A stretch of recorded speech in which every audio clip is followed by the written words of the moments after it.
Electrical chapati போடுறதுல எப்படி வந்து பூரி போடுறதுன்னு பார்க்கலாம். இதில் கொஞ்சம் சப்பாத்தி நல்லா வராது, ஒரு மாதிரி ஹார்டான மாதிரியே இருக்கும். பட் பூரிக்கு ரொம்ப நல்லா வரும் ஈஸியாக.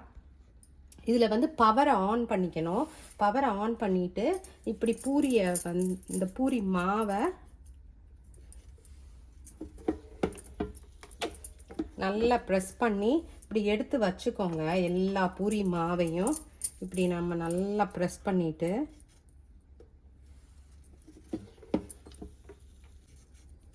இதில் வந்து பவர் இல்லைன்னா இது வராது பூரி.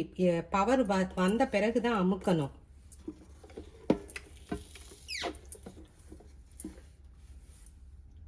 இதை வந்து நல்லா எல்லாம் இந்த மாதிரி ப்ரெஸ் பண்ணி, எவ்வளோ பூரி இருந்தாலும் இப்படி ப்ரெஸ் பண்ணி வச்சுக்கோங்க. நிறைய இருந்தாலும் ஒன்றும் செய்யாது, எல்லாத்தையும் ப்ரெஸ் பண்ணி வச்சு நல்லா அமுக்கி வச்சுக்கிட்டு பூரி பண்ணையில் எண்ணெய் வந்து பூரிக்கு வந்து நல்லா